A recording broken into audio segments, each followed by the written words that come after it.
तो अब हम लोग देखते हैं एक ऐसा टूल जो कि वेब डिजाइनर्स या वेब डेवलपर को काम आता है, जिसका नाम है स्लाइस टूल।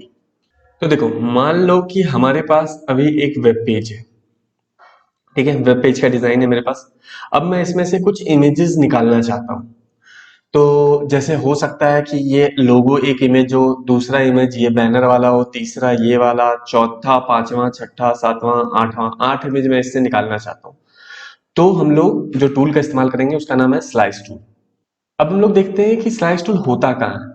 तो आप देखो, जो क्रॉप टूल होता है उसमें आप राइट क्लिक करोगे तो आपको जो तीसरा टूल है वो है स्लाइस टूल, और चौथा टूल है स्लाइस सेलेक्ट टूल। ठीक है, तो ये दोनों टूल ही मैं आपको बताऊंगा अभी। तो स्लाइस टूल इससे पहले यूज करें, मैं आपको क्या करता हूं कि एक्यूरेट कोई भी चीज फेच करने के लिए, कोई भी चीज को एक्यूरेट काटने के लिए मैं क्या करूंगा कि अभी गाइडलाइन का यूज करूंगा। ठीक है, तो मैं एक गाइडलाइन यहाँ पे रख देता हूँ जहां पे हमारा लोगो स्टार्ट हो रहा है, एक गाइडलाइन कर देता हूँ यहाँ पे जहां पे लोगो एंड हो रहा है। ये वाले इमेज तो मैं पूरा का पूरा निकाल लूंगा। और एक गाइडलाइन और हम लोग रख लेते हैं लोगो के ऊपर। मैं इसको थोड़ा सा जूम कर देता हूँ ताकि आप लोगों को दिख सके।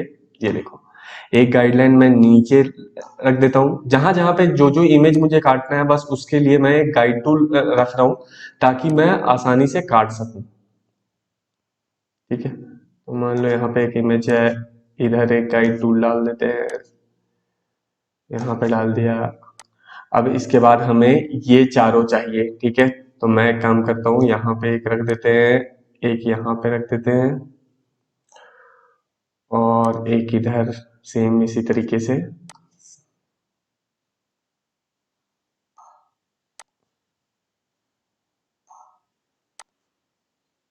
मैं क्या कर रहा हूँ, एक बाउंड्री बना रहा हूँ उस इमेज के पास जहां पे मुझे काटना है, जितना बड़ा काटना है। तो अभी देखो, अब मैं ऐसे बाउंड्री बना लेने से क्या होता है ना कि सारा ऑलमोस्ट इक्वल कटता है। ठीक है, तो देखो हमने एक बाउंड्री बना लिया। अब इसके लिए भी हम लोग एक बाउंड्री बना लेते हैं इस मैप वाले इमेज के लिए। वैसे तो जब आप वेब डिजाइन करोगे तो मैप में गूगल मैप ही लगाओगे, बट मैं अभी फिलहाल इमेज के तौर पे बता रहा हूँ क्योंकि मैं चाहता हूँ कि आप लोग ये देखो कि मल्टीपल इमेज निकालेंगे कैसे हम लोग।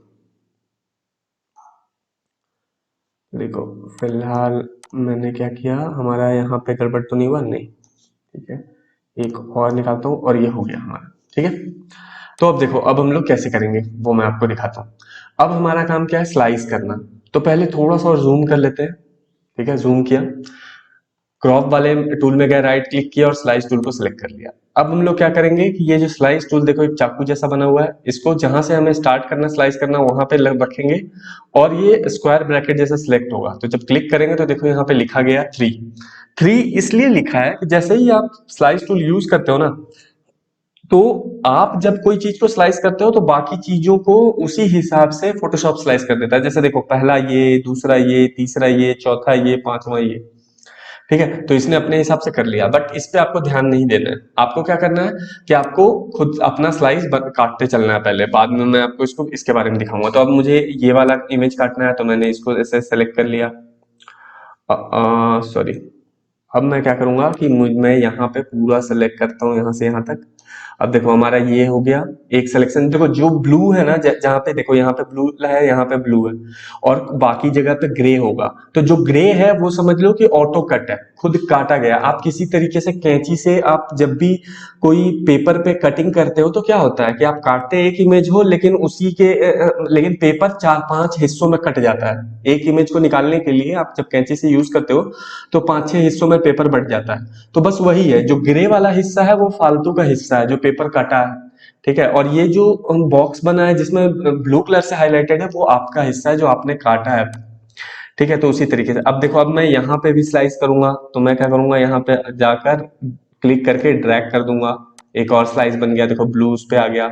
अब इसी तरीके से मैं इन चारों आइकन को निकाल लूंगा। अब देखो हमारे पास गाइडलाइन कितना हेल्प कर रहा है कि कहाँ से स्टार्ट करना है, कहाँ पे छोड़ना है, ये सारा हमारा गाइडलाइन कर दे रहा है। तो इसीलिए मैंने बोला था कि जब भी आप कोई भी क्रॉप टूल या फिर ये यूज करो तो आप एक बार क्या करो, गाइडलाइन बना लो। तो इससे देखो कितने आसानी से मेरा ऑलमोस्ट सब एक सेम विथ का कट गया है। ठीक है, सेम उतना एग्जैक्ट नहीं है क्योंकि मैंने अभी इतना ज्यादा ध्यान दिया नहीं है, बट मैंने आपको बताने के लिए यूज किया। तो देखो अभी हमने जितने भी इमेजेस काटने थे सबको मैंने सिलेक्ट किया और सब कैसे हाईलाइट हो गया, ब्लू कलर से। देखो यहाँ पे ब्लू, यहाँ पे ब्लू, इस बंदे के पे ब्लू, और यहाँ पे 4 आइकन में ब्लू, मैप पे ब्लू, और बाकी जगह पे क्या हो रहा है कि ये ग्रे हाईलाइट हो रहा है। तो ग्रे वो फालतू का टुकड़ा है जो आपने काटने के चक्कर में बाकी चीज को भी काट दिया, ठीक है, क्योंकि ये स्ट्रेट लाइन में काटता है, कोई भी चीज को ना ये स्ट्रेट लाइन में काटता है। तो जैसे आप पेपर काटते हो तो आपको तो अंदाजा लग ही गया होगा कि जब आप पेपर काटते हो तो कैसे बाकी का हिस्सा बचा हुआ रह जाता है। अब बात ये करते हैं कि इन सब जो हिस्से हमने बना दिए इसको एक बार में सेव कैसे करें। तो देखो आपको जाना है फाइल पे।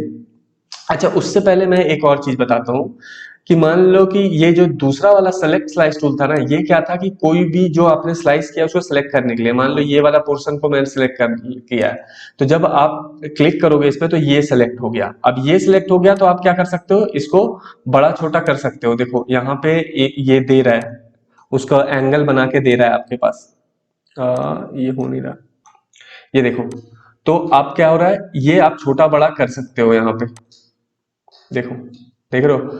अगर आपसे गड़बड़ हो गया स्लाइस तो आप उसको बाद में सही कर सकते हो। तो वो कैसे करोगे, आप सिलेक्ट स्लाइस सिलेक्ट टूल को यूज करोगे, उस पर्टिकुलर चीज को सिलेक्ट करोगे, क्लिक किए उस पे चारों तरफ एक एरो बन जाएगा, देखो छोटा बड़ा करने के लिए, रिसाइज करने के लिए सब कुछ बन जाएगा।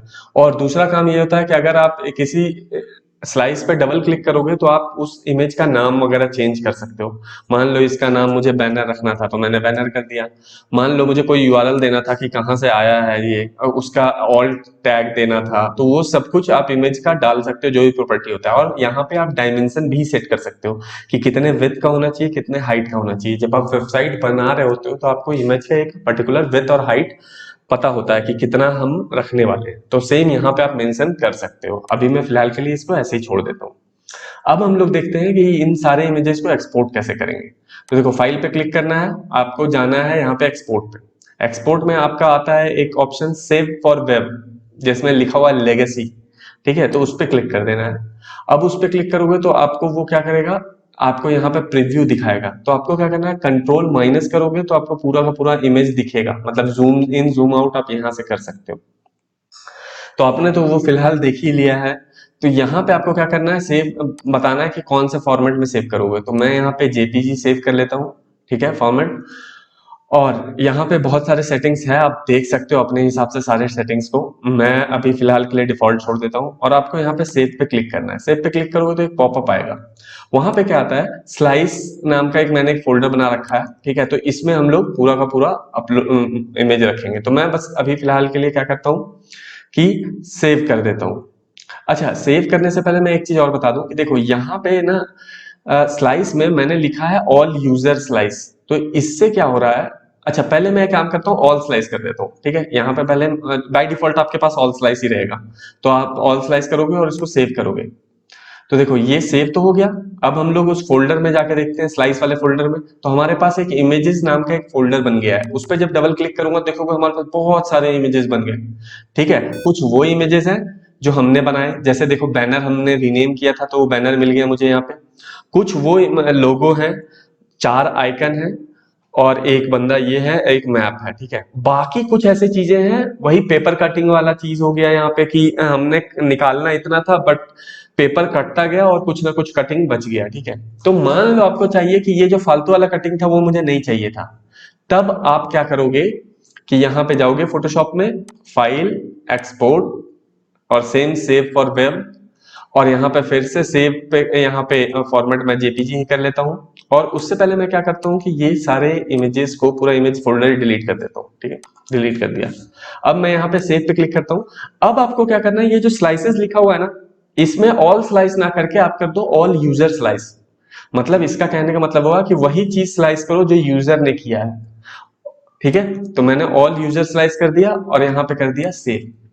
अब देखो अब हमारे पास इस स्लाइस फोल्डर में एक इमेज फोल्डर बन के फिर से आ गया, और उसमें सिर्फ वही इमेजेस है जो हमने खुद स्लाइस किया है। तो देखा किस तरीके से आप एक वेब पेज से तुरंत निकाल सकते हो सारा का सारा इमेजेस। तो दोस्तों अगर आपको ये वीडियो पसंद आया तो वीडियो को लाइक कर दो और चैनल को सब्सक्राइब कर लो, ताकि आपको चैनल को दोबारा ढूंढना ना पड़े और जब भी मैं कोई ऐसा कंटेंट बनाऊं तो वो आप तक पहुंच सके।